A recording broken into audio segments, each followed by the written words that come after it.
Singapore, they have extreme, serious penalties when it comes to matters corruption. Same as Indonesia, that just shows you how grave economic crimes are, especially matters corruption.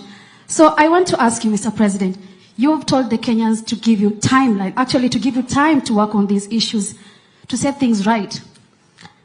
If we are to hold you responsible today, Mr. President, what is the way forward from now on, seeing that there is the respect of the rule of law, the very constitution that you sought to protect, and also in the event that these timelines expire, the ones you've given us, 6 months, 9 months, 3 months, 30 days, if they expire and we see no change, would you wait for the youth to start pushing for you to, out of government?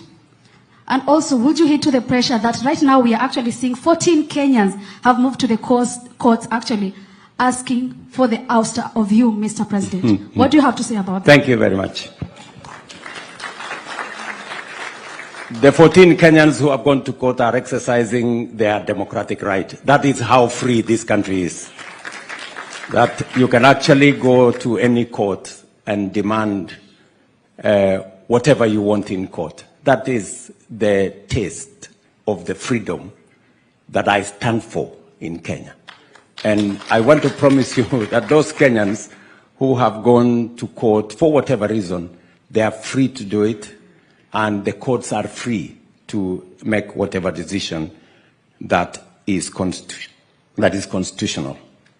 You have asked me, I think, 10 questions. Let me try and answer some of them. Number one, you have asked me, the people who went to the streets, they did not carry the color of any political party. That is correct. But remember, they carried the flag of Kenya. And that is why I'm saying, let us put the interest of the people of Kenya first.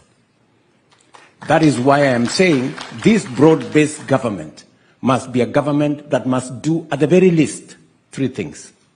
And I stated them in my address to the nation. Number one is the subject of integrity, which you have spoken very clearly about, dealing with the challenge of corruption. I have made very specific interventions. I have suggested very specific interventions on how to deal with the challenge of corruption. I have said we must change the Evidence Act so that corruption cases doesn't take 5-10 years. That is what happens today. That we should be able to conclude corruption cases in 6 months. I will be making the proposal to Parliament. I hope Parliament agrees with me so that we can deal with the challenge and monster of corruption firmly and decisively. Number 2, I have given my undertaking to the judiciary. In fact, I had an engagement with the Chief Justice a few days ago on my support, on my administration's support for the judiciary.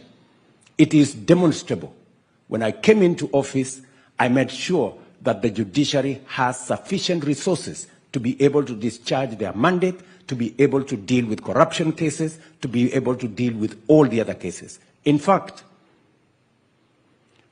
I am the president that has sworn in the highest number of judges in the shortest time in Kenya to facilitate the judiciary to be able to discharge their mandate. Because it is said, justice denied is justice, justice delayed is justice denied.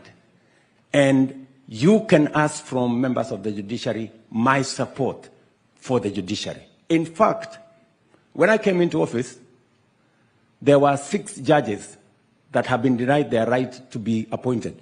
I appointed them the first day when I got into office to demonstrate my commitment to the judiciary. Let me also say the following, that on the subject of corruption, I am very clear in my mind, and I will mobilize resources that are available. I will mobilize every resource that is available to deal with the challenge of corruption. Number two, I also said this new administration must deal with the issue of making sure that we create jobs in Kenya by making sure that we don't import the things that we can manufacture in Kenya. Number three, I said this new administration I'm setting up must deal with the challenge of making sure that tax expenditure, we spend 400 billion shillings every year of taxpayers' money, paying companies, paying institutions, claiming tax refunds, claiming VAT refunds, in a process that is not thoroughly clear. And I have said that going forward, we have to deal with this problem. So I have laid out a clear roadmap on what the administration I've just appointed must achieve. I know you have said we must respect the Constitution, which we must. And I gave my undertaking to the country that there will be no disappearance of Kenyans. I gave that undertaking. There will be no Kenyans in Yala. There will be no Kenyans in Tana River. There was a time we had 30-something bodies of Kenyans in rivers. That will never happen under my watch. And I have said this with clarity. If there is any Kenyan who has disappeared, I want people to step forward and say, Kenyan so-and-so has disappeared. I would be very happy to deal with it. Because under my administration, I have said there will be no disappearance of Kenyans again. There will be no extrajudicial killing of Kenyans. I have said that with clarity. And let me also say the following, that as we go forward, we must be truthful.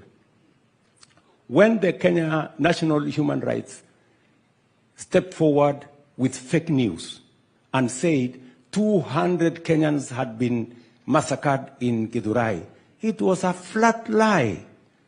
I mean, surely. I mean, a whole institution that is supposed to be self-respecting, paid for by the government of Kenya, how can they go and tell the country that 200 Kenyans had been killed, which was utter, falsehood, I hope that's not the organization you want to defend. You cannot defend an organization that runs on fake news. And I will call them out, as Kenyans should call them out. We must stick to what is true. 42 Kenyans died, very unfortunately, in the events of the last 1 month. They shouldn't have died.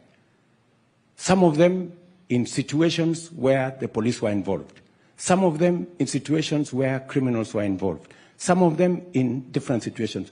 All those situations are under investigations. And I have given undertaking that the government of Kenya will support those families, even as we get to the bottom of what happened in those situations. I have also undertaken that there are Kenyans who unfortunately lost property. We are also going to support them because it was nothing of their doing that occasioned all that happened to happen. Let me also say the following, that I am a great believer in the Constitution, and I will protect. I mean, many countries that have gone through what Kenya have gone through, Bangladesh, for example, they switched off the internet, they switched off the TVs, they did whatever they did. Kenya is running full steam. Internet is available every day. People are talking from all over the place. Newspapers are writing whatever they want. The TV has 4 screens. They are showing what's happening in Kondele, what's happening in where. What further freedom, surely, would you ask from me? I have the machinery to switch them off. I did not switch them off. Because I am a believer in the rule of law.